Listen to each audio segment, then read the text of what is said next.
This is the Mile High Fi podcast with Carl Jensen and Doug Cunnington. We have authentic conversations about the journey to Fi, health, happiness, and some very odd tangents. We interview Fi experts, side hustlers, people on their way to Fi, and those who have reached the other side. Join us every week, and if you want the show notes and links and all that other stuff, head over to milehighfi.com. Doug, is this actually our 200th episode? It is 200. Wow. So hello world. Welcome to the 200th Mile High Fi episode. Wow, that's crazy. I am Carl Jensen with my co-host. I'm Doug Cunnington. Doug, did you think we'd be around for 200 episodes? And is this we're going into the fourth year, right? Or third year? I think I'm not surprised we hit 200 episodes. When we first started, I knew that we were sort of in it for the long haul. So I envisioned hundreds of episodes for sure. And we started in the beginning of 2021, right? Is that right? I don't have any clue. So it's been 2 years. We're starting our third, and we finished 3. No, we finished. If we did 21, 22, 23. So this is 20. Yeah, we're in 2024 now, okay, right? We're starting our 4th year. Yeah. Okay. Wow. Yeah. What did you have any forward thinking, future thoughts?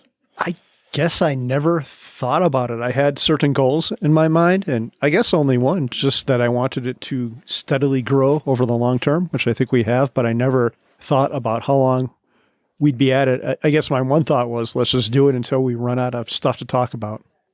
Which I don't think we're even close. Like, we have probably a list of 5 or 6 just show ideas, which we could record at any time. And then we probably have like 15 people that want to be on the show. It's kind of interesting.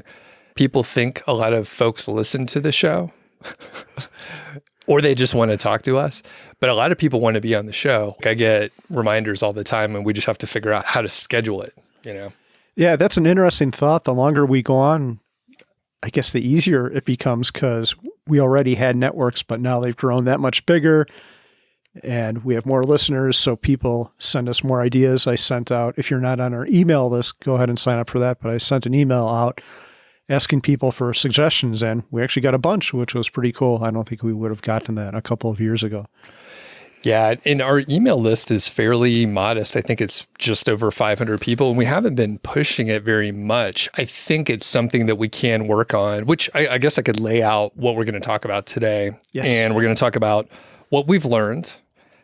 We're going to talk about what we like about podcasting and what's coming for the future. And we're going to try to keep this a little bit tight so we don't ramble on too much, but it really could be 5 or 6 hours of conversation. If we went on a road trip or something, like, we could talk about it the whole time while we're driving and hit different topics. And then we think of something else the next day that related back and have just a really rich conversation on where the show could go.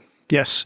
Before we get into it, Doug, I want to mention something, and that is that I started a podcast with Mindy, and some people have heard about this, and Mindy and I have both been getting emails and texts asking if she is going to quit her Bigger Pockets Money podcast or if I'm going to quit the Mile High Fi podcast.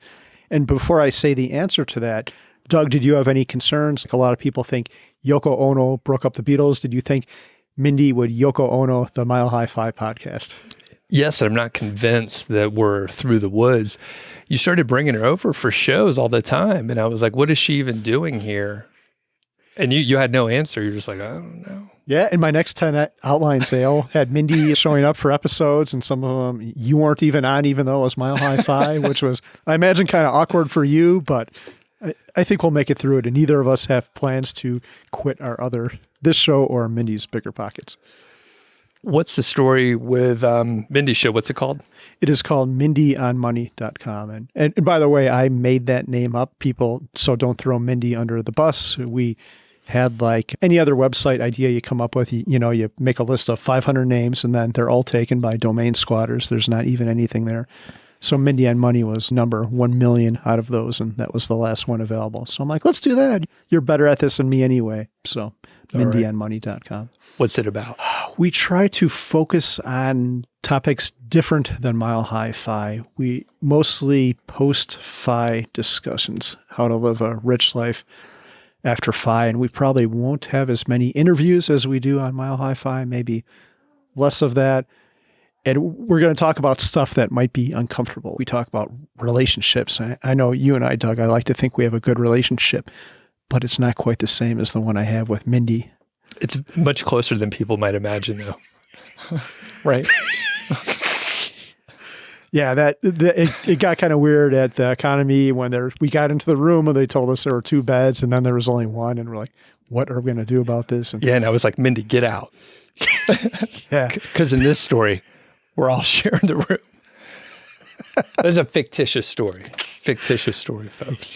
But ask Mindy about it. Everyone ping Mindy, ask her about it. She loves to hear these kind of messages. Yes, EconoMe open party. She loves to hear asparagus talk as well. Loves it. All right. People should check out the show, and we'll link up to it, but people could find it if they just search for it on their podcast player or whatever, right? Yeah, MindyOnMoney.com. All right, cool. So let's get into it. We have 3 main areas. We're going to go back and forth. I think we're just going to have to pick our greatest hits here so we stay on topic. But what we learned over the last apparently 3 years. So why don't you kick it off, Carl? I thought I'm proving my point right there. So keep that in there. I thought doing a podcast would be pretty easy. I thought it would be easier than writing, but it turns out it's a lot harder. And what I thought, Doug, is I thought we would just have to have a brief outline, maybe 4 sentences, and we could come in, show up, and we would just have a natural conversation. And I think it actually works out a lot like that a lot of the time.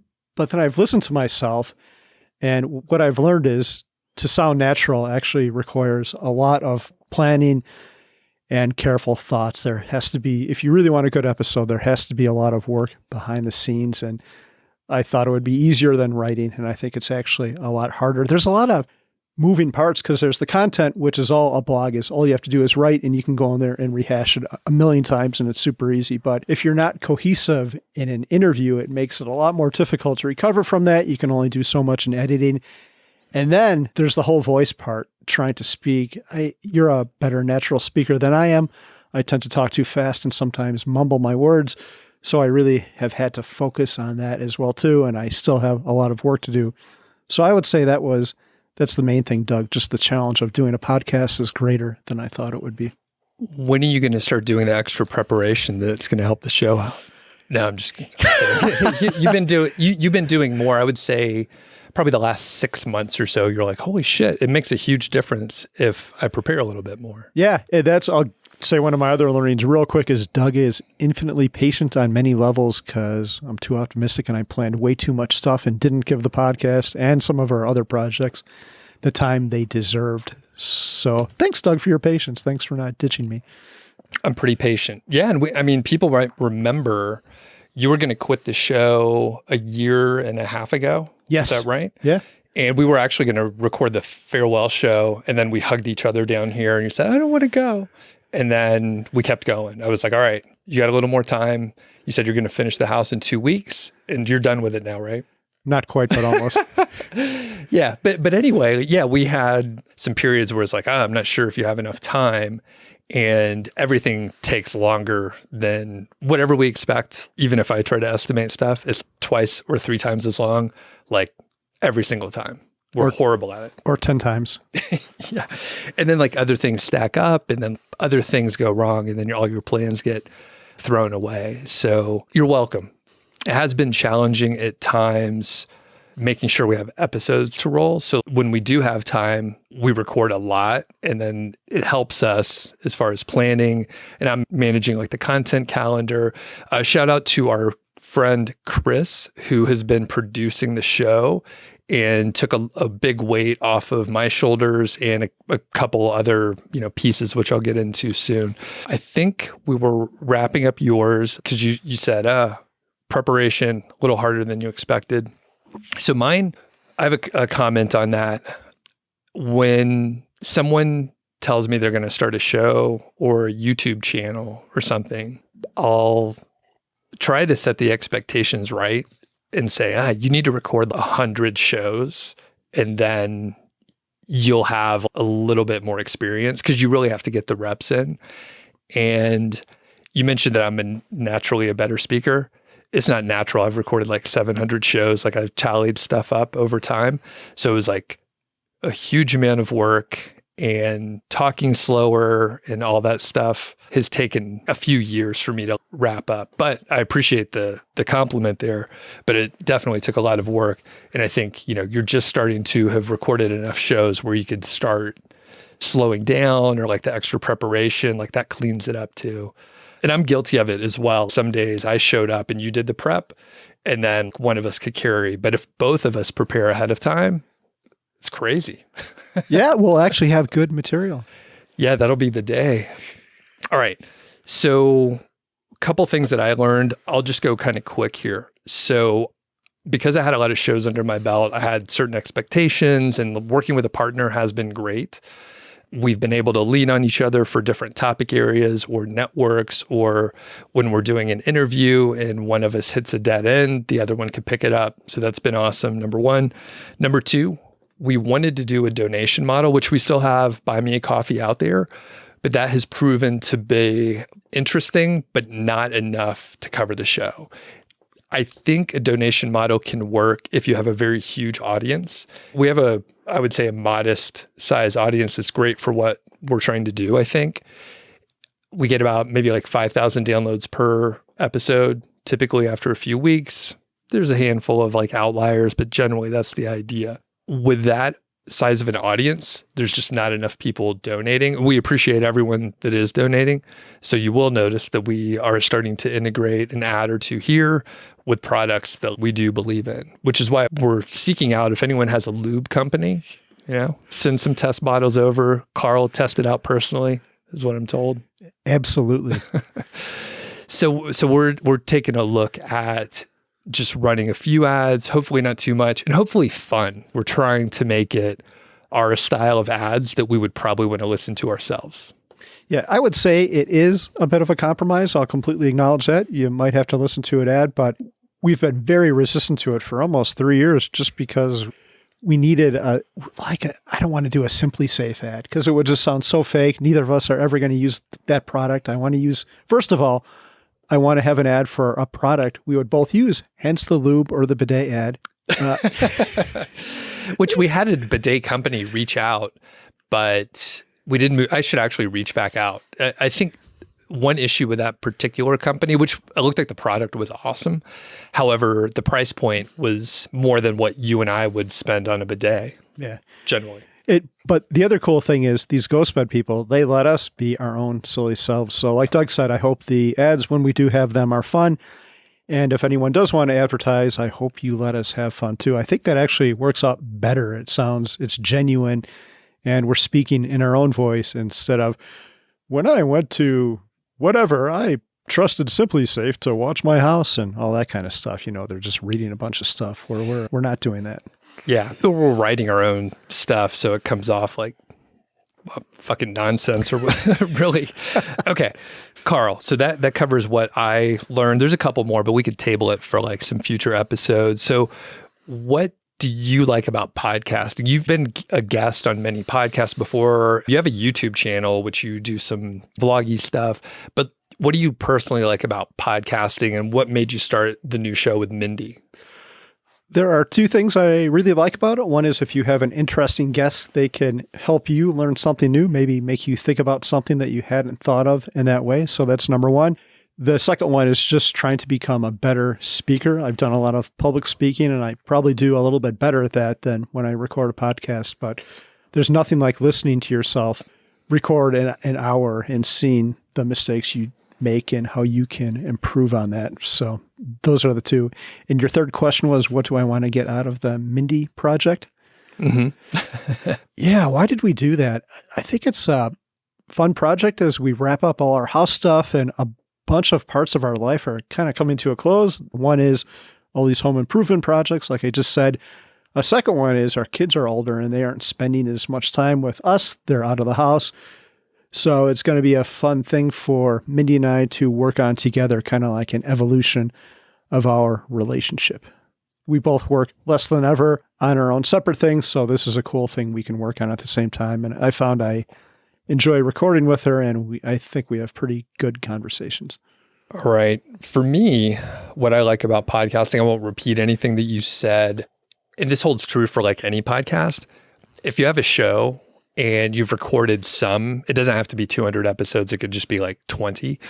You can reach out to people that would normally not talk to you at all.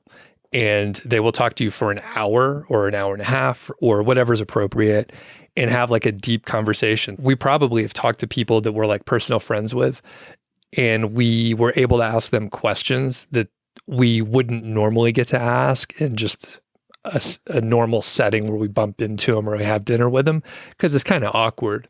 But if you're going deep into their story and asking about their family life growing up or something, you get to ask those questions. So that's super cool. And it extends to people that you don't even know. So if you have a little bit of an audience, and I'm thinking of one of our friends, very modest podcast, maybe a few hundred downloads per episode. She was getting like huge names to be on her show. And I think it was just because of sort of the professionalism. She had dozens of shows published. She had great interviews with other people.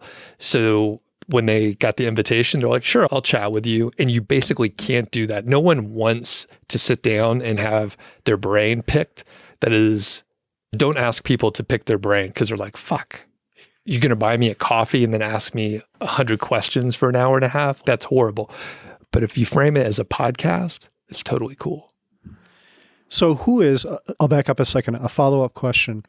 Who is someone that would be a stretch goal, but you think could potentially be on this? And what I mean by that is we're not going to ask Barack Obama or Donald Trump or Elon Musk or Jeff Bezos to be on the podcast, because they're never going to. But who's someone who would probably say no, but you think there might be a chance of getting them on?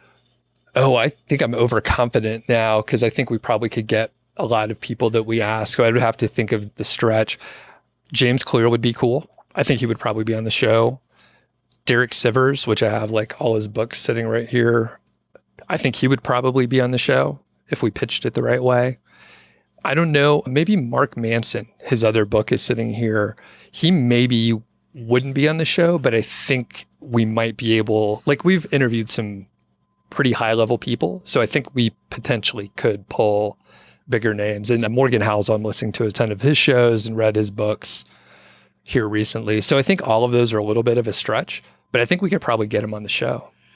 Mine was Morgan Housel, and I think we should try it. I've met him in real life. I talked to him in Omaha at the Berkshire Hathaway thing, and we've talked over Twitter on DMs a couple times. So I think the key, like you said, Doug, is to write a really good outline and ask some questions that clearly demonstrate that we've read his material, and questions that he thinks are good questions. Like I heard him compliment Tim Ferriss on his questions when he was on that show. But the thing about him, I've heard him doing the rounds for his new book, and pretty much everyone asks him the same stuff, and he answers the same way, which is what he should be doing, because they're asking him the exact same question. I haven't read his new book yet, but I want to reread the old one, read the new one, and pitch him. And maybe we even do something with Pete when we see him in Arizona. Mm-hmm. Yep. And I think that has been, well, I don't know if this will work out, but my thought was to chat with Pete, Mr. Money Mustache, and say, hey, we think we want to interview this person. And do you want to sit in? I know you're a reader of his material and books or whatever. And then it's not just an interview with us two assholes, right? We got Pete sitting with us, which brings it to a completely different level. And we're like in a luxurious spot where we could potentially pull that off. And Pete would be like, sure, maybe, I don't know. We haven't asked him, so no one tell him. Cool. Okay, so as we're moving through, we'll take a quick pause and we'll have an ad from our sponsors over at GhostBed. And shout out to Rich, listener Rich, who actually hooked this up. And we use the product. So I have one of the pillows, which my wife stole, and they have a lot of different stuff. So it turns out we do really like the products. Yes, we do. And my kid also stole my pillow, so I no longer have my GhostBed pillow. I'm going to order another one because daughter Claire has commandeered it. And the thing that I like about the pillow, it has the cool gel in there, but it's also foam. I used to use like a feather pillow years ago, but now I'm a believer in the foam, and I'm generally a hot sleeper like all year round, even in the winter. Yet I also like to have like heavy blankets on top of me, or anything heavy on top of me, but I use a weighted blanket. So how about you? Do you use a weighted blanket too? Yeah, I love having a bunch of crap on top of me. But like you, I like to be cool too. So it's a contradiction. How do you get a bunch of weight on top of you and stay cool and not sweat to death in the middle of the night like I do without the chili pad? Right. So they do have one thing that we were looking at. My wife and I decided not to upgrade our bed currently because we're sleeping really well and we didn't want to change anything. But the one we were looking at was the Luxe mattress. There's 7 layers and they call it the coolest bed in the world. We were also looking at the adjustable base, so the twin king, so you can independently move the bed up and down. Do you have anything fancy like that in your place? I do not, but I'm considering one of their mattresses because our chili pad just died. My chili pad died a couple days ago. So I either buy another one of those or I get a new mattress. Cool. I was talking to Rich the other day and just kind of going through the different stuff that they have. So they do have a mattress that I think would be perfect. And if you do get the adjustable base, I think there's something like a 20-year warranty. You get a 101 night at-home sleep test. And I think you were asking about this off air. You were asking about vibrators, but you were really meant it about vibrating beds. I think that's my hope. Yes, I know GhostBed has a massaging bed, which sounds pretty close to a vibrating bed, right? I think so. And those were popular. I was recently watching Trains, Planes, and Automobiles. You remember that one? John Candy, Steve Martin? Yeah, funny enough, I've never seen it. Really? Yeah. It's a great one. You got to check it out. Okay. Do you like John Candy? I do. Well, I won't spoil it, but there's a vibrating bed scene in there. So, and the Dumb and Dumber outtakes also have a vibrating bed. And there's a reason it's an outtake, but have you ever seen that outtake before? Oh, I'm trying to remember. I feel like, no, I don't recall. I'll have to look it up. Yeah, I think it's a heart-shaped bed and they're in a hot tub together. And it's pretty weird. It's uncomfortable to watch it. But yeah, I'm looking at that massaging or vibrating bed and I'm hoping, I don't think they have this product out yet, but maybe a vibrating or massaging body pillow because I can't sleep without a body pillow. I sleep on my side and wrap myself around it, but I think if it vibrated, that would elevate the experience a little bit, or maybe a lot. I think it would. I've never had a body pillow. How big is that? It's pretty big, maybe 3 or 4 feet long. Okay. What's it filled with? I don't know. All right. So if you want to check out GhostBed, you can go to ghostbed.com, Mile High Fi with code Mile High Fi. And you'll get a jaw-dropping 50% off site-wide. They have bedding, they have mattresses, they have everything that you need to upgrade your sleeping. So check it out, and we appreciate their support. Yeah, thank you, Rich. And Rich will be at EconoMe as well, hopefully the opening party. So if you want to learn more, you could talk to Rich directly there as well. All right. So let's talk about what's coming up for the podcast in 2024 and the next 100 episodes and all that kind of stuff. So what do you think, Carl? So with this Mindy on Money podcast, I am editing a podcast for the first time and I really enjoy it. I've been moving words around, like I'll take all the bloopers out and put them in the sound check. And Doug has been doing, just to back up a second, Doug has been doing all the heavy lifting with this. I pretty much come in to record and sometimes I barely do that. So Doug has been doing all of the production and background work and training the producer when we have Chris on. Chris is our producer. But anyway, I look forward to actually being able to spend more time with it. I know I sent you a text, Doug, telling you that I enjoyed the editing part. And I wonder how much better, how much funnier, how much more entertaining this could be if we actually cut out some of my clunky parts and maybe included some of our funny sound bites at different areas. I feel, Doug, that we could be even more goofier, but to not annoy people, we could put them all at the end. So if they want to listen through, they can hear 100x more asparagus or whatever stupid thing we're talking about. Yeah. So when you sent the text, I was like, holy shit, please take it over, because at one point in time, we had an editor who was kind of editing the show as far as just getting it ready to go, but didn't do any, in air quotes, like story editing or anything where it could impact the actual content of the podcast. So she was just only taking out stuff that were major mistakes. And as it became clear that our donation model was not going to support that, I took over the editing, and I do pretty minimal, but I'm using a tool called Descript, which is what I recommended to you. it's fantastic. So I've been doing a little bit more. And as I take out some pauses or filler words, or maybe someone misspoke, I've been doing a little bit more of that. And I could very clearly hear the difference of just a few minutes more of editing, maybe like 45 minutes or an hour of editing versus none. Major difference. And it's something that has made the podcast sustainable for the 3 years. Really, you and I have both been treating this as a side project. We just like show up. Hopefully one of us prepared a little bit more. It's reflected in the reviews. Like we got a review in the last couple of weeks. It says, these guys just need to prepare a little bit. And that's true. For some episodes, it's like we just showed up and started talking, which is literally true. The point being, if you're taking over the editing, it will make the show probably twice as good.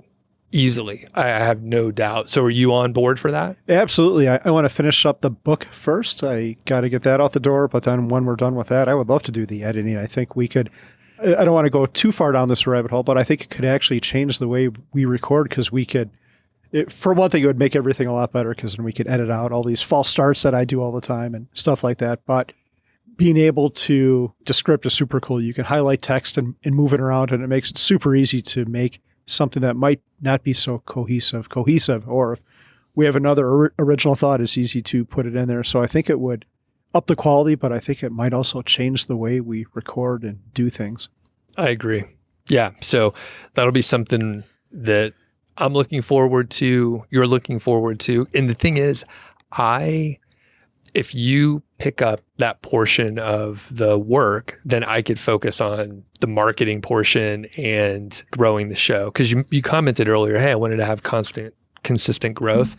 Sorry to shatter your dream. We have not had that. So we've had a couple spikes, and largely we've plateaued multiple times. And the thing is, we're treating it as a side project. So there's no reason to think it would grow from people naturally following us.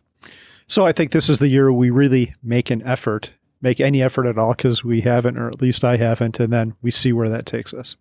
Yeah. And my other podcast is all about marketing and shit. I have a ton of ideas and I know what we can do. And as soon as we have the bandwidth or we're like, hey, we can move forward and grow the show more, I have probably 5 ideas that should be pretty effective to just grow the show. Sure. So I make it sound easy. We'll see if it works. But all right. So that's one thing, editing.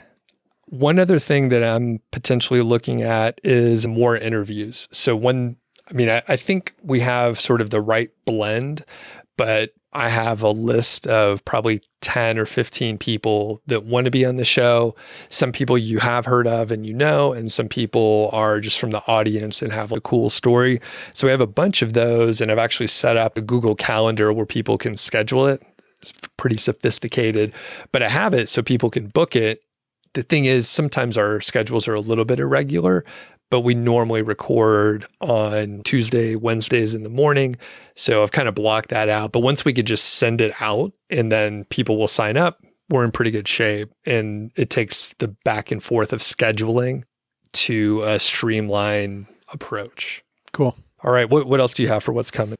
Yeah, I think our best work is ahead of us. I think our best interviews, our best podcasts, I think it's going to come together this year.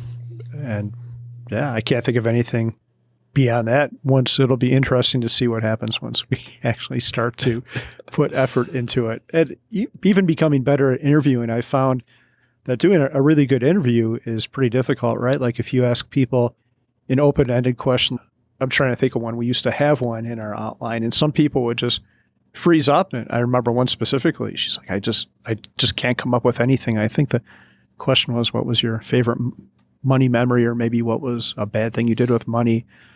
But it's a skill to ask a question, because that question might go over great for someone and not great for others. So it's for someone else, but you have to know the person. But I've also found asking really open questions like that a lot of times does not work out well. People need concise, precise questions, which I need to work on myself. And sometimes I think for those questions where they should prepare ahead of time, like you have to give them to them the day before. So at least they have like one or two things to maybe riff on. But yes, it's like a job interview where you didn't expect the question. You're like, I don't know. Like, let's come back to it. I have no clue how to answer that. Yeah. But okay, awesome. The one other thing I'll mention, which I'm not sure we'll actually have time to do a lot of it, but we do have a YouTube channel. There is a possibility to do some sort of vlog content and not our normal show.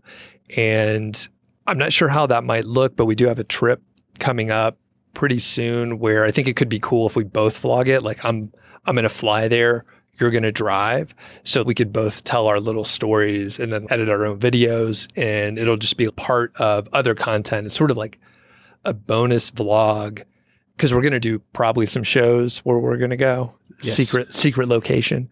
And it could be interesting to just have that vlog footage as well, which I think will be kind of rare in the FI space. Like I'm not sure anyone would be doing content like this. Like we're literally some of the only people that can do it. Yeah, I agree. It definitely takes effort and skills that most just don't have the time or knowledge to do. Yeah, let's definitely do it. I had the same thought, actually.